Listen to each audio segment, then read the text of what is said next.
What'd you think about the whole DaBaby situation and how he was, they're saying he was getting canceled, but they actually did cancel a bunch of his big shows. Yeah. And just today, I remember I saw in the news coming over here, he met with 9 different HIV organizations and apologized to all of them for his comments. I think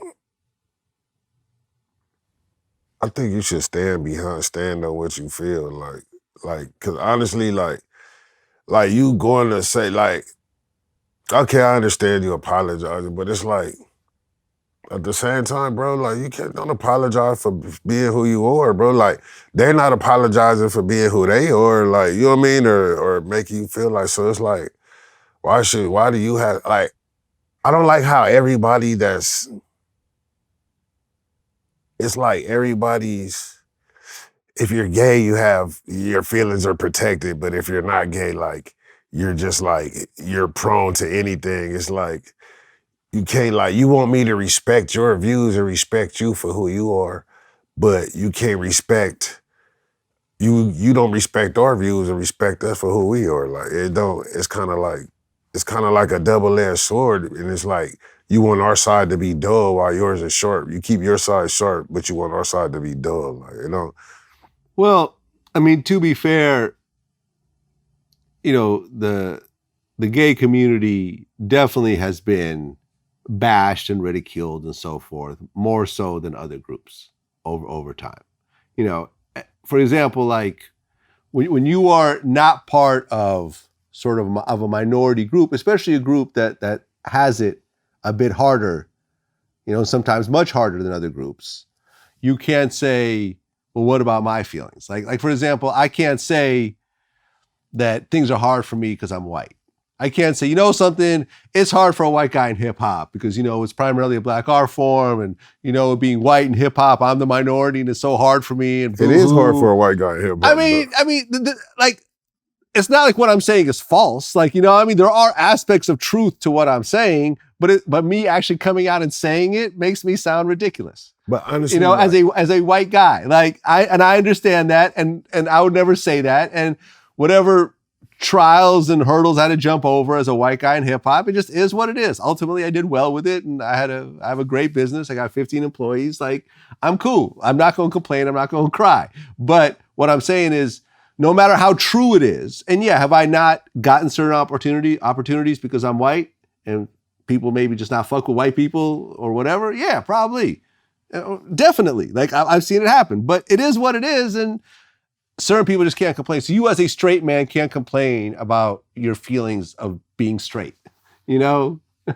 It just is what it is. But I don't though, but I just don't get mad at my opinions at the same time either. Like, I'm not mad, even though I might not agree, I'm not mad at things you do. Like, so you can't get mad and try to cancel it.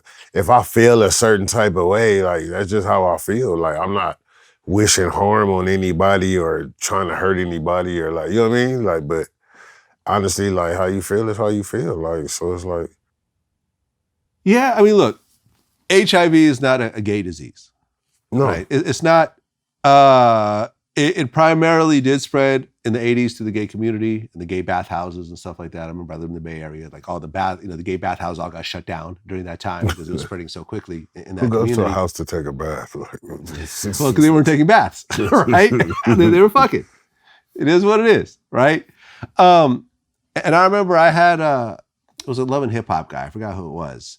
But, it was a openly gay guy. We were having a conversation about HIV and, I was definitely like, no, it's definitely not a gay disease, but I said, well, but it does spread faster through anal sex in terms of the receiver, as opposed to vaginal sex because of just the biologically how things are laid out. Like the anal, like, lining is much easier to tear through and you have blood transfusions, or whatever, semen and blood transfusion, just easier to happen. He's like, no, that's not true. And I'm like, no, it is true. You can look up literally any website, any HIV awareness website, they'll all say that.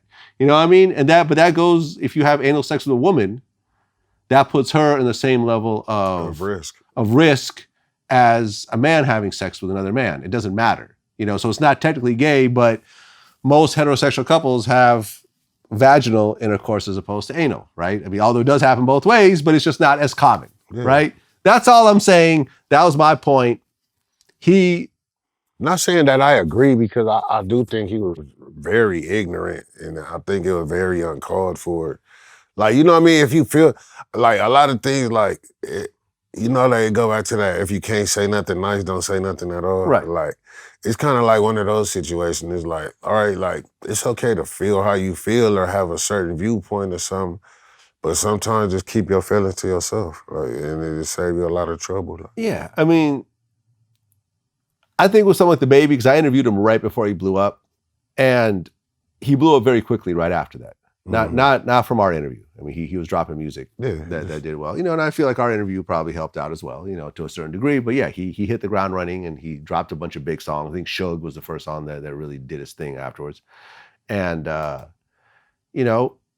he's probably used to, at the time, he was used to playing in clubs and stuff like that, where you could just talk your shit to your core audience. No one gives a shit. No one's going to repost it if you tell them not to. Like, but now you're on a big stage, and you got to watch what you say. I like to say act your wage, meaning that you are now at a different financial level and you have to act accordingly. Mm-hmm. Right? I understand that I can't beef with everyone who tweets something ignorant to me. Mm-hmm. I just block them and keep it moving. But 20 years ago, I would have done it. Well, fuck you and whatever else, whatever. Because you had time. He got to learn about the level of his position, and he's handling it the way he wants to handle it. He apologized publicly, but then he took it down.